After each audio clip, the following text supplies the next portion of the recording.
it is so good to have you here. I'm sure you also felt very excited about this. Yeah, great to be here. It feels very surreal because I bought the amazing hairband that you invented, Women in STEM.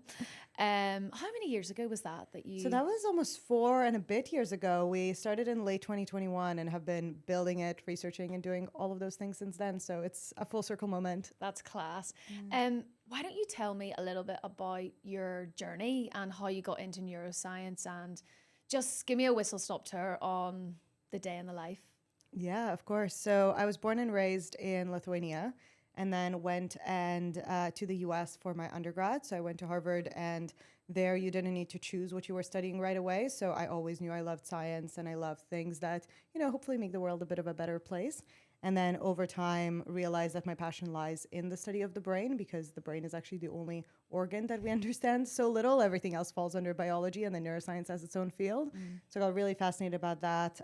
And that's how my journey into studying the brain started. During that time as well, during the nights, I worked as an emergency medic. So kind of like as a paramedic here in the UK. In the US, they call them emergency medical technicians. So essentially was always on the front lines of seeing like what's actually happening in medicine and what are the things happening on the streets. And, lived this duality for about 4 years of, on the one hand, being in like a world leading institution studying the brain, while on the other, seeing that there was the opiate crisis, lots of like psychiatric emergencies. Over 50% of the cases we attended to were things like panic attacks or whatever they might be, things where, by the time we show up, there's very little you can do. And so got really interested in like, how can we translate all of the science into something that makes a difference into people's everyday lives? And so with that, then ended up moving to the UK, to Oxford for my master's and PhD, trying to focus on specifically what we call translational neuroscience. So actually making neuroscience that makes a difference in people's lives is the TLDR. And got into brain stimulation, because brain stimulation is one of the most scalable technologies and has been around for over 30 years, but isn't yet understood of like who it works best for and how to make it affordable and accessible to a lot of people, and started studying that in the context of depression. And then when I realized that, most people who experience depression happen to be women, and a lot of the mental health symptoms that are triggered for women are related to hormonal changes, that's how I got into the neuroscience and the translational neuroscience for women's health. And that's where Samphire and the work I do now was born. Unbelievable. It's a long journey. I genuinely am. Very rarely am I lost for words, but I actually, I'm like, just stop the podcast.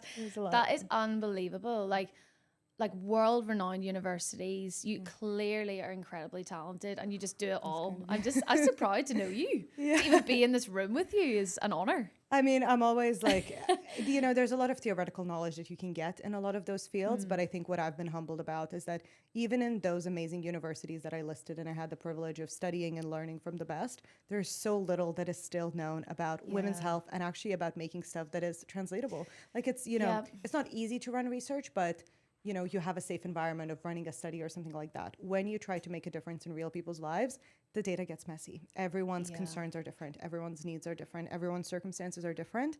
And, I'm on the other side, always humbled by, everyone that I have interacted with over the last 4 years has taught me so much more about my field, and frankly, a lot of the theoretical knowledge I've gathered. That's great. So the collaboration obviously works really well. It's necessary, to build actual products, So with the stimulation that you were doing, before we actually started recording this podcast, we were talking a little bit about your personal experience, and you said that you had experienced some of those symptoms of depression, if you don't mind me saying.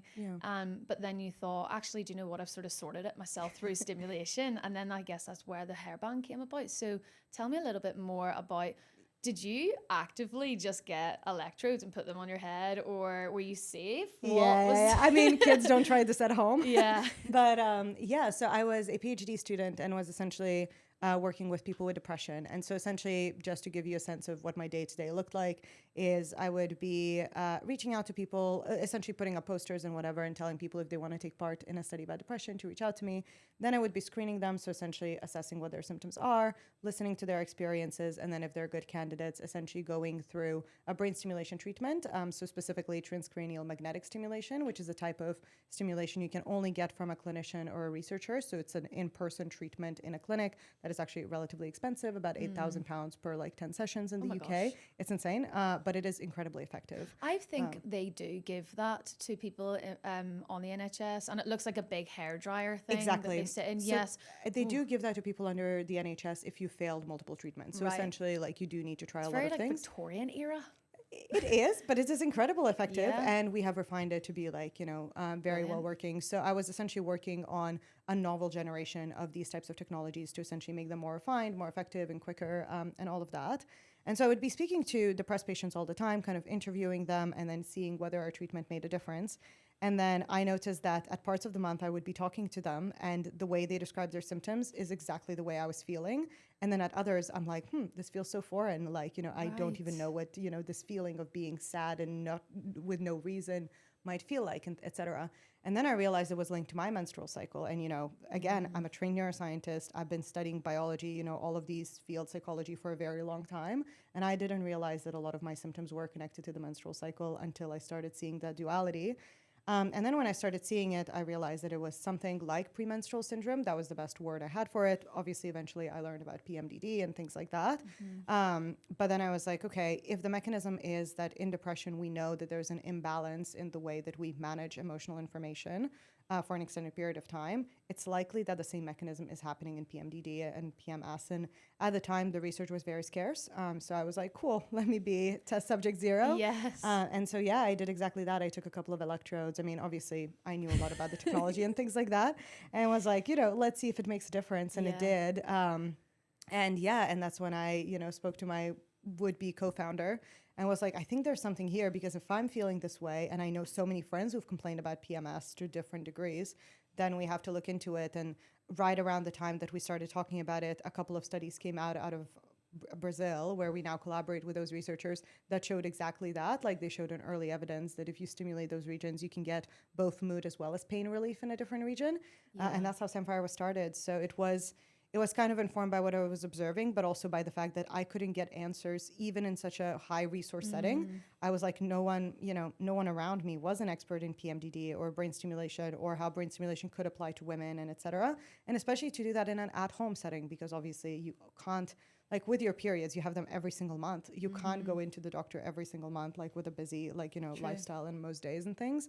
So it was like trying to understand that. So yeah, that was the journey. You're totally right with saying, this is something we get every month and we actually don't know our bodies, but we live in our bodies. They're our home. It's like we actually need to understand. Like we have no other reality, and yet we somehow just like accept it. Like I'm almost embarrassed recently. Oh, well, I'm embarrassed that only recently in the last 5 or 6 years that I've only realized, there's a link between my hormones and my mental health. No, and even talking about this right now as well, like, I was literally in the field. Like I was, surrounded by scholars of depression all the time. And the fact that depression scholars, many of them don't know PMDD is also interesting, especially because it is a type of depression. And a lot of people with PMDD get misdiagnosed with, for example, bipolar, which is again... Myself. Yeah, there's so many different like overlapping conditions, or that PMDD is overlapping with ADHD. And I'm like, unless you put the hormone bit and the women's health element into the story, can you even understand those other conditions? Because, exactly. Yeah. So if you were to say to, someone like me, a lay person who doesn't really, isn't a neuroscientist, how the neurotransmission works, how would you describe it? Because obviously you've got this beautiful hairband. Do you want to show everyone? Yeah. Ta-da! This is what the headband looks like. They're really cool. And I'll show what it looks like on the head. Stunning. Very fashionable. Love it. So how does it actually work? Because something else I learned from you was actually my hormones are fine. Yeah. It's just how my brain is interpreting and responding to my hormones. Yeah. I thought my hormones were out of flux, out of kilter. I thought, I have too much of this or too little of this, but it turns out we've got the same, right? Yeah. So how does the hairband work? Yeah, of course. So what you're referring to is essentially that when we talk about PMDD specifically, now our best understanding of PMDD is that it's essentially a brain sensitivity to hormones response. So your hormones, for the vast majority of people, in order for you to menstruate regularly, your hormones are probably in a pretty thin range. And yes, there are people with hormonal, imbalances or PCOS or things like that that could happen. But for most people with PMDD, if you were to get tested, you would see that your hormones are totally fine. It's just your brain somehow, quote, overreacts to it, leading to the symptoms that you see. And so essentially one of the overreactions that we see at a large level in the brain is that essentially it puts your prefrontal cortex, which is this part of the brain, out of balance. So the right hemisphere and the left hemisphere stop talking to each other. And as a result, they can no longer help you interpret the emotional signals coming from deeper in the brain. So as you're feeling a little bit sad, it kind of exacerbates them instead of telling you that it's going to be okay. And during other parts of the month in your follicular phase, your brain would just be like, oh, you're feeling a little bit sad. It's okay. It's going to pass. But during that luteal phase, it feels like it's your entire world. It's overwhelming. It's impossible. And in fact, it probably spilt your coffee. The world is over. Exactly. Yeah. And the thing is, in that moment, you can't see the irony on it. You can't see the elements of it that, are either illogical or disproportionate or whatever. So essentially, there's that lack of control because of that imbalance in the brain. And so what the headband does for PMDD in particular is we stimulate exactly, like if I put on my headband, we stimulate that exact region of the brain. And essentially, we put electricity where it's a little bit lower, and then we route it in where it's a little bit higher, and then essentially rebalance it over the 14 days that people experience PMDD. And get them talking to each other. Exactly, get them back talking into each other. And as a result, we don't take over your brain. Like, for example, if you've ever tried antidepressants or things like that, they will take over your brain. Like, it will feel like it's not you. Whereas here, we just let your hemispheres talk to each other. And as a result, you bring back the control over your own emotions as well. So that's kind of the basic mechanism of how it works. And that's the same mechanism that works in depression as well. And by the way, we're talking at a very interesting time where literally just this week, the US FDA approved TDCS, so the technology we use for the treatment of depression, which is very exciting because it's been approved in the UK since 2019, but the US was really lagging behind. And now it means that pretty much all global major regulatory systems acknowledge that there is so much evidence showing that this pretty much unilaterally So you can roll works. this out in America?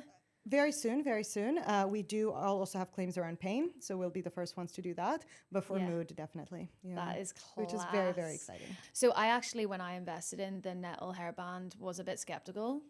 Don't take offense. No, of I was course. like, what is this? It's a new thing, and it's not something your doctor knows about. So exactly. Of course you would be. Yeah. And when I read the manual, I was like, oh, for flip's sake, I'm gonna have to put these electrode sponges and in read a and whole all thing this stuff and like salt and all this. But wow, the step by step is so easy. And it looks kind of cute, actually. Yeah. I just put it on, brush my teeth, hoover. Actually, what am I saying? I don't even hoover. But it really is so easy. And the fact that you had the 3 months guarantee and you could return it if I wanted was very reassuring. But I don't want to ever give it up. And I think I'll just put stickers on it and decorate it and engrave it. And all that sorts. Sounds amazing. Make it your own. But yeah, and the 3 months guarantee for us is so important because, as I said, like, options are so important for people and everybody will find something else. So we just want to be so confident in our science that we're like, look, if this is the right solution for you, you'll know within 3 months and hopefully we'll be your partner for life. Exactly. The little Samphire app as well, the Nettle app, and then it tells you, so you use it. I use it about, hopefully this is right, by the way, hilarious if you're like, that's not how you use it the last 4 years, Katie. I would use it 3 or 4 days before my luteal phase, just for about 20 minutes or so. And I like that it also says you can override if you want to have a session, and it recommends and it gets to know you. So it's been a really cool tool and I wish everyone could have it. Merry Christmas, everyone. We hope gets so too. Free. You get love a free. That. We're getting there. Yeah. We're talking to the NHS. If you work for the NHS, reach out and help us make this a reality. I remember at one of your conferences recently, you said about neuroplasticity and you do need to use it consistently. So at least 3 months. And I know that people, they might see the price and think, oh, I can't really afford that. I actually, all those 4 years ago when you're desperate, I thought, oh, take my money. I'll throw my money at anything. I need anything to help. And I'm so glad that I did, by the way, because it has been a game changer for me. Oh, that's like so it really, good. really is. And I was talking to someone recently who also used it and they said it's the same thing. And out of a vanity purpose, because you have to wet it and then move the hair, they sort of forgot to use it. Yeah. But when you do use it consistently, there's definitely a change. I know that in your studies, even the placebo versus the actual real deal, was it 90% or what was the fact? Yeah, so essentially within 3 months, 89% of people feel a complete difference as well, even in our placebo control study. But again, that's why we're so confident of giving a 3-month returns policy and try it out for people. And this comes back to the complexity that I said, if we were operating in a field where there was so much research so that I could be like, hi, Katie, what are your symptoms? I promise you this will work for you. We'd be in a different space. But women are just so poorly researched. They were like, look, it is a medical treatment. Like, we are an approved solution, which means that like we will work for the vast majority of people. And that's the amazing data, but we will not work for everyone. So we give you 3 months to try out if it's right for you. Would the hairband work for someone with depression? Theoretically, yes, we use the same mechanism. We're not technically approved for depression. We always want to focus on that women's health element for it. And there are other devices that specifically specialize for depression. But if you have overlapping depression as well as PMDD-ish symptoms, then we're a great solution. And we technically do the same thing as well. And in fact, like, it's worth mentioning PME, premenstrual exacerbation, where a lot of people with depression will still feel like more like, PMDD symptoms or worsening of symptoms around their periods. And we're a great solution for that as well. Our bodies, eh? Yeah, I know. If only we knew a little bit more. Honestly. So I was going to say, are you working on anything exciting at the moment, which is possibly the most ridiculous question, because what do you not do? Oh, just casually invented this amazing life-changing hairband. But is there anything, or, worth mentioning that you're working on at the moment? Any breakthroughs? I mean, obviously we have this American approval for these technologies, but tell me a little about what you're doing right now. Honestly, I have the best job in the world, mostly because a lot of the things that we work on is a lot of education. So we work a lot with like kind of patient groups and courses of like making sure that the information about these systems is available to everyone, because like yourself, I just realized how little we know about this stuff and how little people understand the involvement of the brain in the women's health cycle. So we have a lot of like kind of educational campaigns and events coming out, which is very fun. Then we obviously have our US products, which are coming out, which is very exciting. So we have luteal as a wellness product for PMS. And then we'll have a regulated version of the product coming out that will hopefully be reimbursed, as well as working with NHS and NICE to make sure that hopefully for people who can't invest £450 as well, we give an option down the line. These processes take a very long time, but we're working very hard to make sure that every woman who needs it can make it accessible. And then as a personal project, I'm working on a book, which is very, very just exciting. Just writing a book, as you do. But what's the book about? So the book is exactly about that, about how the brain controls women's health cycles. And it's talking about all the cycles in our lives that we don't think about. So obviously here we focus on the menstrual cycle, which impacts all of our reproductive lives. But also a lot of people don't think about like pregnancy and postpartum as cycles, like even for your body to, one, build a human, but the postpartum as a 24-month cycle as well, that kind of replenishes your body as well. And then perimenopause is an incredibly important cycle where we reach a new balance. And then, kind of what that means for women's bodies as we go through all of those transitions, because, periods are so important because they underlink all of those. But we go through these cycles all the time. So that how do we marry all of them and understand them to the best of our abilities, I think is really interesting. And without understanding the brain, we're missing a major part of that story. Totally. If someone who's watching this has PMDD or PME or endometriosis, PCOS, and they're struggling with, the trials and tribulations that come with that, what would be your number one piece of advice for them? Maybe they don't have the financial situation to be able to get a hairband, but daily practices, what would be your top 3 maybe things would you recommend for them? The first and foremost thing I would say is tracking your own symptoms and understanding them to be the best advocate.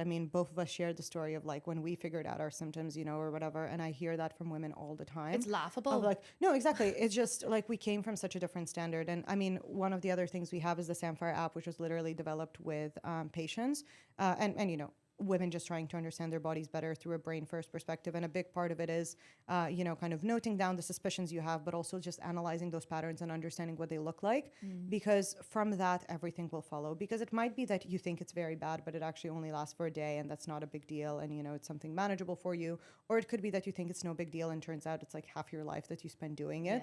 So like, we'll help you understand the severity of what your symptoms actually are. Also understand what symptoms are even characteristic of your cycle, because one of the things that now frustrates me, having spoken to and been an advocate in this space for an extended period of time, is that scientists often look at these things in a very clear-cut ways. They're like, if you have PMDD, it starts 14 days before your period. These are exactly the symptoms that you see. And that's not always the case. Like, 70% of women with PMDD will also have ADHD, will often have other conditions as well. Like, how do those overlap for specifically you? Or, for example, we found out that there's a bunch of women who, for example, get panic attacks as a luteal phase symptom, and you would never connect it. You just think, I randomly have panic attacks, and maybe it's always the 4th day before your period, and if only you track those things, you would understand that. So first and foremost, definitely get to understand your patterns. You can track it anywhere, and, the number of PMDD spreadsheets that I have seen of people just tracking their Excel sheets, like, that's perfectly fine. One of the things we also do in our app is allow you to, literally track any symptom and discover if there's a pattern, even if you're not unaware. So that could be one thing to do, because then it can also make you a better understanding person and also advocate for yourself with clinicians a lot better as well. I remember going to a clinician with all of the data, about 8 years worth of data, and the gynecologist said, you don't have PMDD. And I went, oh, and he went, you have severe PMDD. I was like, oh, right. I was like, I'm glad she knew about it. Yeah, I know. That's already impressive. Yeah. I know. The only other thing that I'll mention is I meet a lot of people who, similarly to you, are like, this is like how much data I have. And I think, like, you know, things like 8 years worth of data, 6 years worth of data are very good, but also it's worth looking at more recent patterns as well, because our cycles are always changing.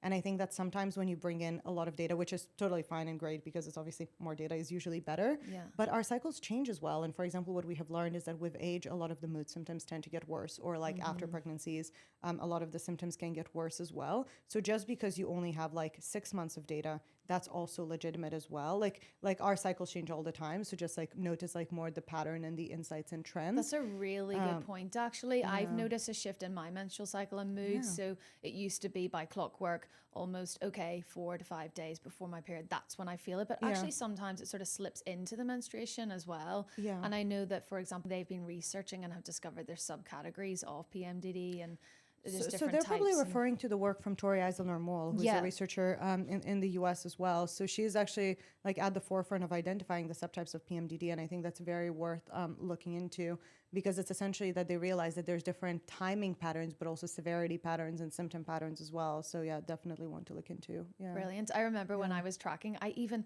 thought, is it a food that I'm eating that triggers it? I was like, is it the aubergine? Is it cheese? What is it? And I went in with all this data. Oh gosh, yeah. Ridiculous. You were telling me a story about a woman you knew that used to resign every month from her job. It was actually hilarious. So there was a woman who told me that every month one of her symptoms of, you know, essentially being in this mind funk that is part of PMDD is that she would decide to quit her job that she otherwise generally loved. Relatable. And her husband would always suggest, you know, this is a great idea, honey, just save it in a folder called resignation on your computer. And then as she would try to do it, she would realize that there's already a folder called resignation. She would open it and find a resignation letter from every month before at around the same time. And then she's like, you know, and she's still in a luteal phase period. So she's like, oh, this doesn't make any sense. Like this means I really need to quit, or things like that. And only when she's in the more bright follicular phase, she'd realize that it actually like means that, you know, it's something else probably going on. Yeah, definitely. So you have been affiliated and associated with the PMDD project with Phoebe and Kate from your team. Do you want to tell us a little bit more what you have been doing with the PMDD project? Yeah, I mean, as I mentioned, for us, education and advocacy are a really key part of our work, because we know that people just need access to a little bit more information and things like that. So we've been very excited to partner with the PMDD project on some of our events. So we've done the neuroscience of PMDD together, and hope to like continue educating in that space as well. And then you guys also host some amazing community support groups. So we're excited to welcome you guys into our space, but we usually stay out of line so people can, you know, kind of discuss the things that matter the most to you and the community. And we're also working closely with the International Association of Premenstrual Disorders as well, on kind of the creating tools and materials for the PMDD community as well. And again, as someone who worked in the space and realized how little information there was around PMDD, I'm just so grateful for all the communities that are paving the way for people to actually understand these conditions, even when clinicians can sometimes be behind in these areas. So, can you remember the first time you heard the word PMDD or discovered what it was? Because obviously you went with your symptoms to a doctor, I presume, or who was it that first informed you what it was? Can you remember? Yeah, I actually think it must have been a Google search. Yeah. Like, so, I mean, a Google search for Phoebe a scientist also means that. like Google Scholar type of thing. So I was going into, well, it was a funny thing, because I think I pulled it up on Google and I saw that it was like PMDD, like was a thing. And then I tried to find research on it. So would go to like Google Scholar and try to pull any articles and research about PMDD. And it was so scarce, so that I was like, is this even a real thing if there's so little research? And I remember going back and forth, and I'm like, exactly, like IAPMD was saying it's a thing, like, you know, or whatever. And it was like a little bit of that disconnect. I questioned a lot, because I actually was not even sure if I should go to a psychiatrist or a gynecologist. And in fact, the answer is still unclear, like, you know, Agreed. on who's going to be trained. Actually, in Belfast at the moment, I've been speaking to Queen's University about coming in and giving sort of a guest lecture. And they said, great, with the medics or gynecologists or psychologists. And I thought, actually, I don't know. All of them. No, it should be all of them. Yeah. Well, because the thing is, it's also, because it's an intersection of both, you know, kind of reproductive health as well as mental health. But it's also one of those things where it really depends where a person is most comfortable bringing that up. Because a lot of people might not yet, unless they're tracking their symptoms, realize it's linked to their cycle. So they would bring it up to a psychiatrist and hence incorrectly maybe get a diagnosis of, say, bipolar depression or whatever it may be. And then on the other side, if you see it as too linked to your period as well, then you might miss the mental health element with gynecologists. And a lot of people might only speak about it to therapists because a lot of the manifestations may not yet seem psychiatric, but more like, you know, mental health as well. So yeah, I think it's just such a tricky. So if you can talk to all of them, you should. Okay, I'll get them all in one room and lock the door. And in fact, see where they disagree. A lot of these professions still disagree on a lot of the approaches here. So it's might great as well to start the them conversation. Exactly, 100%. I honestly couldn't agree more. I definitely fell through the cracks of that diagnosis because I didn't really know where to fit, and I was sort of passed around, and then obviously had that misdiagnosis. But it's just so interesting about education. I'd be interested to know, can you remember when you were first educated about periods when you were in Lithuania at school? Yeah, so we actually had exactly one lesson, which was a 45-minute lesson in 6th grade. So however old are you in 6th grade? Something like 11 or 12 or something like that. So some people already had their periods, some of them didn't. I was a later period person. And and they literally just taught us how to use a pad. And I was like, and then they showed that picture of the uterus, which is like theoretical. And I'm like, I don't know where in my body that fits, where it is. Here. Like, honestly, it could have been anywhere. You could have convinced me it's anywhere. And I was like, great. And then that bleeds and like, whatever. So it was very, very limited, which was unfortunate. But yeah. To be fair, back then, people were educating us on what they knew and they didn't know either. So I'm just, really honored to be part of the conversation and hopefully a movement of people moving forward. And I really hope to see medical professionals or psychologists or maybe there's a new hybrid role that is created for something particular to do with this, because it's definitely needed. Me too. And I love the fact that there's progress across all of the different disciplines we discuss. And I will say, we started in late 21.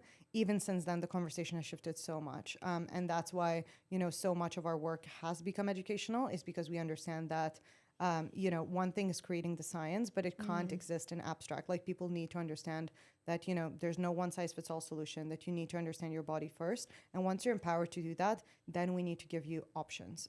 Because ultimately, it's just about understanding that environment. And that's the most important thing for women. Totally. A lot of people would email me or message me and ask, what do you do? How can you help? And how do you solve this? And I sort of say, no one size fits all. You kind of have to experiment a little with yourself and see what works. Because, for instance, therapy doesn't actually really work. Well, talking therapy doesn't really work for me because at the end of the day, it's biology.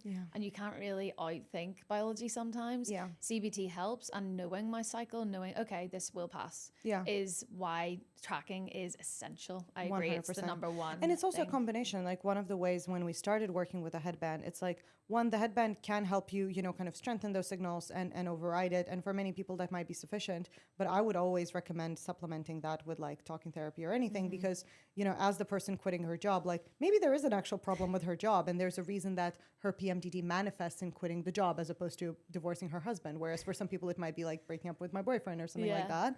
So it's like, sometimes those things are worth investigating, and talking therapy can help you understand the origin, but at least you're then not susceptible to these things that are absolutely biological, that you just need support managing, and you can actually think for yourself as opposed to let your like kind of, hormonal responses of the brain dictate them. So, exactly. It has been so cool seeing you again. I've seen you a couple of times recently. Are we friends now, or? Have to be, yeah. I mean, besties? we're on WhatsApp, so must be besties. Love it. It has been a pleasure. Thank you so much. I think you're the bee's knees. I think you're so cool. I'll stop there. Thanks so much for having me. No, that's so sweet, and I'm so glad we coordinated our outfits for this. Like, this is the real testament. No, thanks for having me, and thanks for all the work you guys do.